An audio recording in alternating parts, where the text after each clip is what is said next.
Par rapport à la diététique traditionnelle, qu'est-ce que la diététique chinoise a de particulier? Ce qu'elle a de particulier, c'est qu'elle tient compte des saisons, donc de l'énergie spécifique des saisons. Elle tient compte de la différence des personnes, de savoir si c'est une diététique pour l'enfant, pour la femme enceinte, pour le sportif. Donc il y a quelque chose qui est vraiment personnalisé. Et puis, il y a une notion aussi d'énergie, parce que selon la diététique chinoise, les aliments contiennent une certaine énergie propre. Et donc, à l'époque où la diététique chinoise est née, il n'y avait pas la notion de vitamines ou de protéines ou des choses comme ça. Donc, il y avait un autre vocabulaire, un autre langage. Comment s'inscrit la diététique chinoise dans le cadre de la médecine chinoise en général? En médecine chinoise, on dit qu'il y a 5 roues, donc 5 outils thérapeutiques. Il y a l'acupuncture, que tout le monde connaît. Il y a la pharmacopée, donc c'est l'usage des plantes chinoises. Il y a le massage qu'on appelle tuina. Il existe aussi le qigong et le tai chi qui correspondent aux exercices de santé. Et le 5e outil, c'est la diététique, où on est dans une zone un peu frontière entre ce qui est alimentaire et ce qui est un peu médicinal. Pour les Chinois, ce qu'ils appellent Yang Sheng, ça veut dire l'entretien de la vie, c'est quelque chose de fondamental. Donc, pour eux, c'est plutôt une manière de vivre dans de bonnes conditions, de prolonger la vie.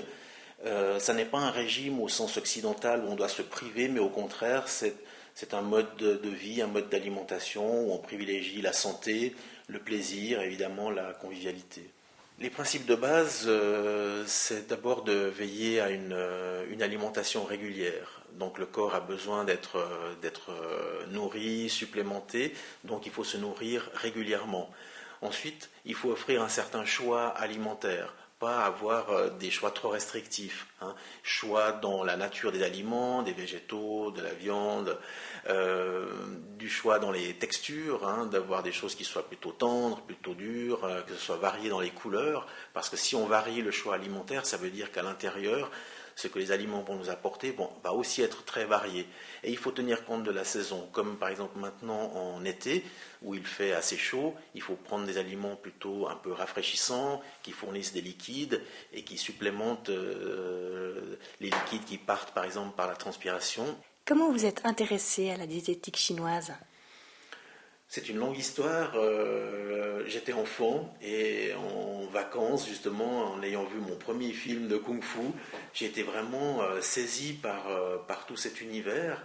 Et je me suis dit, bah voilà, ça c'est un domaine que je voudrais explorer à l'avenir. Et donc, après une première formation commerciale et après avoir œuvré aussi dans le milieu de la photo, j'ai repris une formation et je me suis formé en médecine chinoise. Et j'ai pu partir en Chine et réaliser mon rêve d'enfant. Comment étiez-vous perçu en Chine en tant qu'occidental? Les Occidentaux sont parfois perçus de manière un petit peu arrogante. C'est un peu les restes du colonialisme et de ce qui s'est passé il y a un siècle ou deux. Et pour ceux qui, comme moi et certains de mes confrères, on s'est approché de la Chine, on a fait l'effort d'étudier un peu leur langue, de s'intéresser à leur culture. Et là, il y a quelque chose qui nous lie.